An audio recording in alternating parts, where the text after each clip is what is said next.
ગીર સોમનાથ જિલ્લાના તાલાડા તાલુકાના તાલાડા ગીરની અને Indian institute of Ayurveda research and hospital રાજકોટનું પ્રતિનિધિત્વ કરતી હું માલવ્યામી આપ સૌને નમસ્કાર કરું છું. આજનો વિષય છે ચારિત્ર નિર્માણથી રાષ્ટ્ર નિર્માણ. કોઈ પણ રાષ્ટ્રનું નિર્માણ કરવું હોય તો તે દેશના નાગરિકોનું ચારિત્ર ઉચ્ચ કક્ષાનું હોય તે જરૂરી છે. જે દેશના નાગરિકોમાં તે રાષ્ટ્ર માટે ભરપૂર નિષ્ઠા હોય તે દેશ સતત પ્રગતિ કરતો રહે છે. આ માટે જાપાન ઉદાહરણીય દેશ છે. બીજા વિશ્વયુદ્ધ દરમિયાન અમેરિકાએ જાપાનને વિનાશના મુખમાં ધકેલી દીધું હતું, પરંતુ જાપાનના લોકોમાં રહેલી રાષ્ટ્ર માટેની વફાદારીને કારણે જાપાનનું નવનિર્માણ થયું. આપણે પણ જો આપણા રાષ્ટ્રનું સારું નિર્માણ કરવું હશે ને તો 140 કરોડ નિષ્ઠાવાન માનવીઓના સારા ચારિત્રની આવશ્યકતા છે. આપણને સૌથી પહેલો પ્રશ્ન થાય કે ચારિત્ર એટલે શું? ઘણી વખત ચારિત્રને આપણે ફક્ત જાતીયતા પૂરતો જ અર્થ સમજીએ છીએ, પરંતુ ફક્ત સારી જાતીયતા હોવું એ ચારિત્ર માટે સીમિત નથી, પરંતુ ઈમાનદારી, નૈતિકતા, સત્યતા અને જાતીયતા આ તમામ મૂલ્યોનો સુપક સમન્વય એટલે ચારિત્ર. ચારિત્ર નિર્માણ માટે ઘણો લાંબો સમય લાગે છે અને ઉચ્ચ કક્ષાના ચારિત્ર માટે તો વર્ષો પણ લાગી જાય છે, અને ચારિત્ર ગુમાવવા માટે થોડોક સમય જ લાગે છે. કહેવાય છે ને કે શેરની પણ ખરી વિશેષતા છે કે જીવવું હોય તો આખી જિંદગી સહન કરવું પડે છે અને મરવું હોય તો થોડુંક જ પીવું પડે છે. આવી રીતના ઉચ્ચ કક્ષાનું ચારિત્ર આખી જિંદગી લાગી જાય છે અને ચારિત્ર ગુમાવવા માટે એક ક્ષણ જ પર્યાપ્ત છે.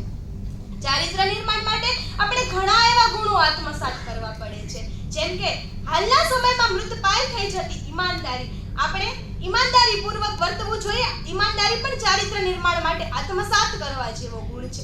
નૈતિકતા, આપણે જે ક્ષેત્રમાં કામ કરીએ ત્યાં આપણી નીતિમત્તા સારી હોવી જોઈએ. વફાદારી પણ ચારિત્ર નિર્માણ કરવા માટે આત્મસાત કરવા જેવો ગુણ છે. જન સાથે વફાદારીપૂર્વક વર્તવું જોઈએ. ગાંધીજીએ આપેલા 11 મહાવ્રતો કે સત્ય, અહિંસા, ચોરી ન કરવી, ભણ જોઈ તું નવ સંગરવું, બ્રહ્મચર્યને જાતે મહેનત કોઈ અડે ન અભડાવું, અભય સ્વદેશી સ્વાદ ત્યાગને સર્વ ધર્મ સરખા ગણવા. આ 11 મહાવ્રતો પોતાના જીવનમાં જેણે આત્મસાત કર્યા છે ને તેમનું ચારિત્ર મહાન કહી શકાય.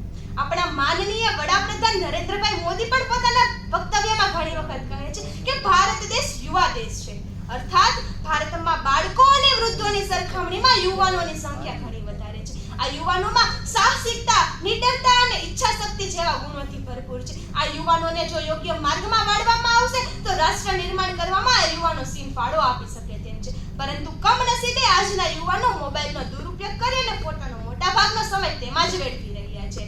પોતાના દેશનો વિકાસ ન જોઈનારા દેશોમાંથી આવતા કેફી દ્રવ્યો તરફ યુવાનો વળી અને પોતાના જિંદગીની બરબાદી નોતરે છે.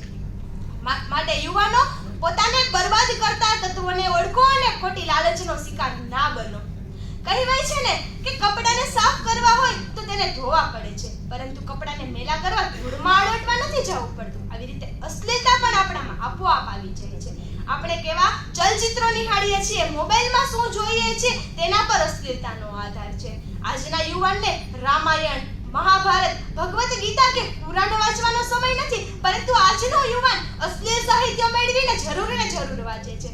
માટે આ યુવાનને કહેવું છે કે હે યુવાન, તું જે દેશની ધરતીમાં ઉગતું અનાજ ખાય છે, તું જે ધરતીના પેટાળમાંથી નીકળતું પાણી પીએ છે અને જે દેશની હવા તું શ્વાસમાં લે છે, એ દેશ માટે તારે કંઈ કરી છૂટવું હોય તો અશ્લીલતાનો શિકાર ના બન, અશ્લીલતાથી દૂર રહે. ઇતિહાસ પણ સાક્ષી છે કે કોઈ પણ દેશનો વિકાસ હોય તો તે દેશની ક્રાંતિ લાવનાર ફક્ત યુવાન જ હોઈ શકે છે. અને ભારત પણ જનથી જગત સુધીની યાત્રા કરે છે. ક્રાંતિકારી કે ઉત્ક્રાંતિકારી માર્ગ સેવાનો હોય કે સમર્પણનો હોય, વાત સહયોગની હોય કે સુધારાની હોય, એવી કોઈ માર્ગ નથી કે જેમાં યુવાનોએ પોતાનો ફાળો ન આપ્યો હોય. અને આ યુવાન જો કિનારો સે ટકરાए उसे दहरे कहते हैं, जो सागर से टकराए उसे तूफान कहते हैं, लेकिन जो तूफान से टकराए इसे युवान कहते हैं. પોતાનું નિર્માણ હોય કે રાષ્ટ્રનું નિર્માણ હોય, ચારિત્ર સંપન્ન તો થવું જ પડે. અમીર હોય કે ગરીબ હોય, દરેકની સાચી મૂડી તો ચરિત્રતા જ છે. માટે કહેવાય છે ને કે money loss, nothing loss, time loss means something loss, મતલબ character loss means everything loss. માટે હે યુવાન, ચારિત્રનું નિર્માણ કર, રાષ્ટ્ર નિર્માણમાં પોતાનો સિંહ ફાળો આપ અને રાષ્ટ્રનું જે પોતા પર જે ઋણ રહે છે તે ચૂકવવામાં પોતાનો સિંહ ફાળો આપે અને પોતાનું ચારિત્ર નિર્માણ કર. અસ્તુ. જય હિન્દ, જય ભારત.